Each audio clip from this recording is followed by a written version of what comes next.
Southwest region, which is amongst the regions hit badly by the present socio-political upheaval in Cameroon, has also faced a double blow with the advent of the COVID-19 pandemic. The region has been cited as one of the most technological emerged cities in the country before the crisis and the pandemic.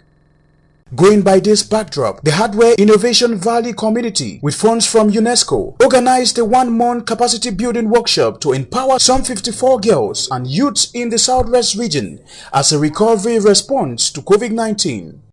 The co-founding president of the community remarks, "The first thing I want to say is that the process really has been enriching on my own path, because I teach at the College of Technology.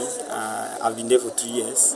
And I'm mostly at the lab giving skills out in an academic environment.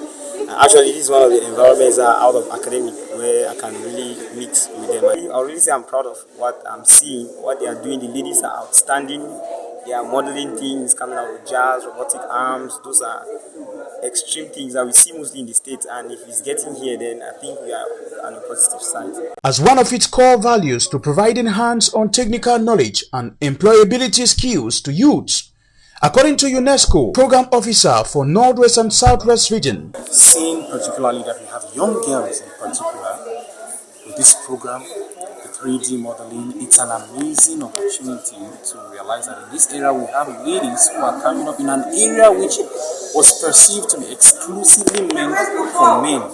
But it's amazing to see that we have ladies whom the trainers are saying they are exceptional, they are inquisitive, they are aspiring, they follow them up. So you see, girls are the ones who are following up the trainers, and the trend is changing. That's the narrative we want to promote, to realize that young girls can actually have a better alternative to rather being suppressed, taking themselves as secondary figures, either stopping a beautiful career and just deciding to get married, like I told them in the hall, but pursuing your career, pursuing innovation, making a change in the world and impacting the world. Impacting the world is not meant only for men, as has been in the past, but women are encouraged, and UNESCO is calling on all young ladies to be part of this wonderful, innovative idea organized by Silicon Valley. We are simply sponsoring the idea, which has caught our attention, empowering young girls and youths in 3D modeling and printing. Participants were drilled on how to use a 3D modeling software like Adobe SolidWorks, how to start a 3D printer to load their design and launch it, as well as knowing the different components, how robots are made. As a result of this, participants shared their experience. Before this training, I didn't know nothing about 3D printing or modeling. But when I started this program, I can tell you a handful of things that I've learned during this program.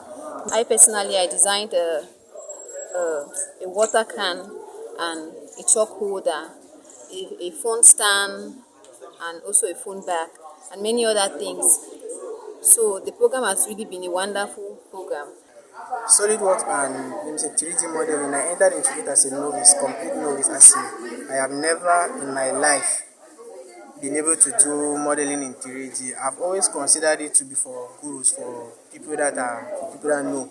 But the way our trainers presented the knowledge to us, and the way the interactions made me, as I stand right now, at least I can be proud that I am having some things that some I'm replicating and some I am trying to build.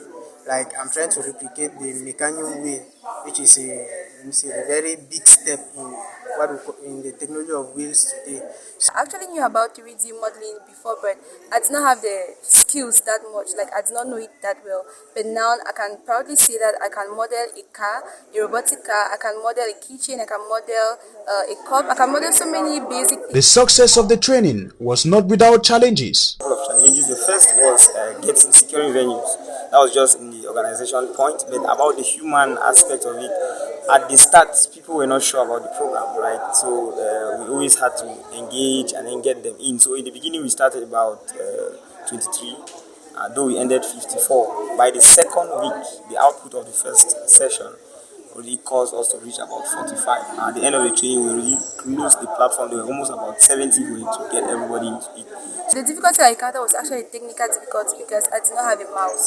So using the laptop mouse is somehow hectic because using the software SolidWorks, you actually need a real mouse, like an external mouse, to get some parts. In like the tinkering process, the tinkering stage has to come up with a real idea, with a brand new idea. It was not really easy. I had ideas, but they were not like really new. They were more like innovations. At the end of the training exercise, participants were encouraged on how to market themselves, as well as the trainers, who were equally appreciated for their enriched content delivered to participants who are going to their respective communities to change the narrative.